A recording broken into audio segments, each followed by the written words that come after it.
नमस्कार मित्रांनो, आज मी श्री क्षेत्र दुधेश्वर गड निमगाव जाळी येथे आलो. किती सुंदर दृश्य आहे. वर पहा, सुंदर निसर्गाचा आनंद घेताना भाविकांना यायला जायला सुद्धा टेन्शन नाही राहिले आणि लवकरच्या लवकर आपण येतो गडावर. दिवा लावण्याचा दीपस्तंभ आणि सुंदर कलर कृती आणि आपला नंदी महाराज आणि इथे खाली कासव महाराज, इकडे दत्तगुरू,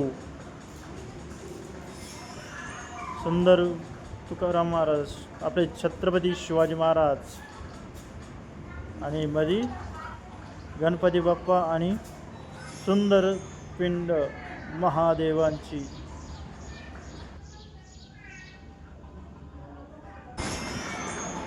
शंकर पार्वती आणि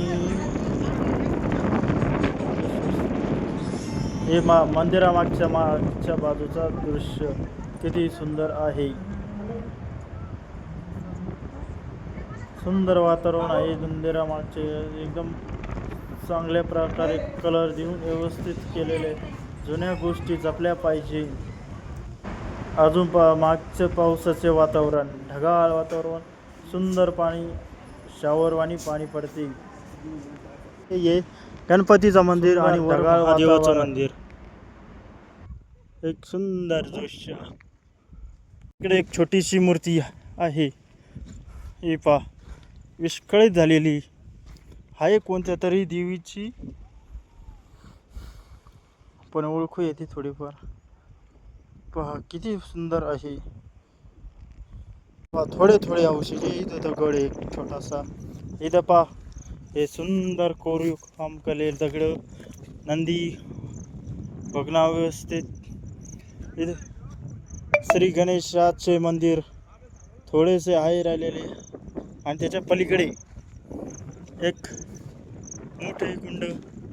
हे एकदम स्वच्छ पाणी आहे. पहा किती स्वच्छ. त्या बाजूने पहा किती स्वच्छ पाणी आहे. थोडेसे शेवाळ आलेले आहे पण एकदम कोरीव काम. जुने मंदिर होते.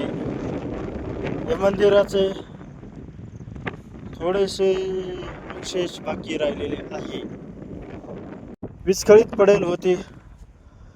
मला सापडले आणि मी एका ठिकाणी गोळा केली. हे पहा बरं, किती सुंदर नक्षी काम केलेलं आहे. कशी लाज वाटली नाही कोणाला अशा चांगल्या संपत्तीचा नाश करताना. हे इथं वर छोटं मंदिर होतं जुनं. आता तिचे फक्त थोडी नॉर्मल औषध शिल्लक राहिले.